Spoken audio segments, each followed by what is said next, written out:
Hey, what's up everyone? Welcome to my review for The Apparition, a brand new horror movie from first-time director and writer Todd Lincoln. And I think he's first-time writer and director. I'm not completely sure. I should check.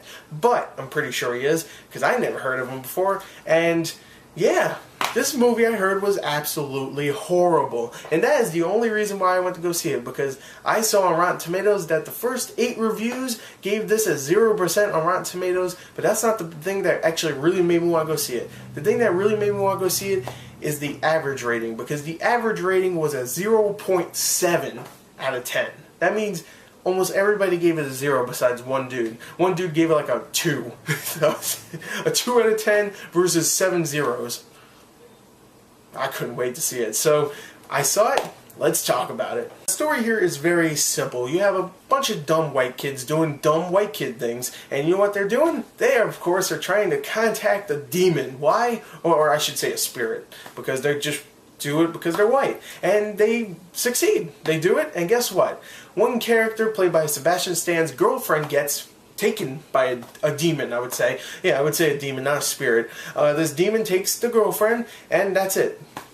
There you go. And then it jumps like, I think, a year or two later, and Sebastian Stan has a brand new girlfriend. So, that girlfriend that we saw doesn't matter. Because who cares? He has a brand new one, and she's played by Ashley Greene from Twilight fame. You already see where this is going. And, yeah, they're just doing their thing, they're having their life, they're living in a house, and then out of nowhere, Tom Felton, one of the other students, he's played by Tom Felton, decides, you know what, I'm going to do another experiment, because I'm a dumb white kid, and he does it, and guess what, this time he lets the demon out, and the demon's roaming free. No one can see it because it's a freaking demon, but, you know, spirit demon, whatever, I don't know, and it goes to Sebastian Stan and says, you know what, he doesn't tell him this, but this is what the demon's thinking, I'm going to take that other girlfriend of yours, I'm going to take you too. Pretty much. So the demon's just going around the house and screwing with them in weird ways. Ooh. That's the story, and by God is it dumb. It is stupid as hell. But the one thing I do really like in the story, and I shouldn't say really like, I should say I moderately liked it, and that is the actual ghost slash demon. I actually kind of liked it because it has its way of just screwing with this couple, and the way it does is it screws with this couple is that it doesn't like lift a chair or a bed sheet or whatever. It actually like starts molding the house up, so they'll just notice like cracks in the floor and stuff. Then they'll notice that the whole floor is getting moldy with this black ooze, and they'll notice like big hives of like this dried up like crust. I don't even know what to explain. I don't even know how to explain it. It's just like in the corner of the house, and it's just like, what the hell is that? And it's just kind of creepy, I will admit. It's not the typical, ooh, chair floating, like, oh wait, hold on, let me, ooh, floaty stuff, you know. It actually tries to do something, you know, kind of scary, and I like that about the ghost. Besides the demon itself, I would say the story here is just very, very generic. It's not well written at all. The dialogue is horrible. Get it? Because it's a horror film. It's horrible. I made that up. No, I'm pretty sure that was made up way before I said it. But it's really bad to say that it's bad. And there's really almost no character development. And the reason why is because the movie is only about 80 minutes long. So you really do not have time to get character development from any of these characters. And the acting doesn't help at all. It really doesn't. Usually I would say, alright, I like that character because I like the actor and he's doing a really good job. Here, the only one I would say is actually doing a good job is Tom Felton. And he's in the movie for about 15 minutes, and that is about it. Sebastian Stan and Ashley Greene in the film, I like Sebastian Stan. I thought he was great in Captain America as Bucky, and he is horrible in this film. I felt like he was impersonating Robert Pattinson from freaking Twilight, and I'll tell you why that's funny in a second. But he was just bad. He really was. He had a dull expression. It felt like he just didn't want to be there. And there was times here where he smiled sometimes, you know, little bits. But for the most part, he's just very dull in the film.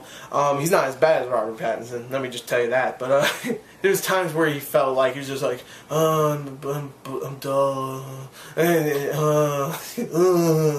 the reason why... That's my Robert Pattinson impression. And the reason why I said, oh, that's funny because Twilight, is because Ashley Greene, who plays pretty much the main character, is in Twilight. Yay. And she's horrible in this also. She has an annoying voice and an annoying face, and I just don't like her. I don't know why. She's just not good in this film. So overall, I just don't think the acting is very compelling in the film. We get into the home stretch, and that is, of course, because it is a horror film, the horror. It wasn't scary. And, okay. I'm going to say this, okay? I commend director Todd Lincoln, and he's also the writer, for putting his film out there and trying to make us scared. He tried. He really tried. I had that feeling that he really wanted us to get scared, but it just did not work out at all. Here, he's throwing jump scares at us for the first hour here and there and giving us terrible dialogue and uninteresting characters, and it's just not working, and it's kind of silly to watch sometimes, especially with one scene with a dog. Oh my god, it's so bad.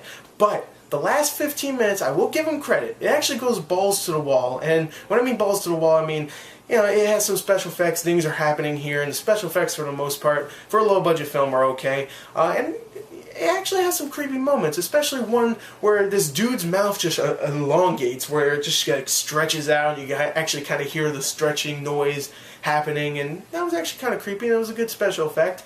And there was a couple moments that actually kind of creeped me out. So there you go. The last 15 minutes were decent, but the first hour was just excruciatingly bad. It really was, and it just not very good first hour. But the 15 minutes at the end, I wouldn't say they're amazing or even that good, but they're okay. They're tolerable, and it makes you go, okay, finally something happened.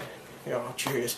And for the most part, I would say this movie isn't even close to as bad as some people were saying, but it still is bad. So you know what? I'm gonna give it a 12 out of a 40, which is, I don't even know, like a 3 out of 10. I don't know, I'm going to guess it's like a 3 out of 10, maybe a 2.8 out of 10, but it's not even close to a 0, really. I mean, 3 isn't that far away from 0, but there is some good things in it, okay? A couple. So overall, there you go. There's my review for The Apparition. Thank you, and goodbye.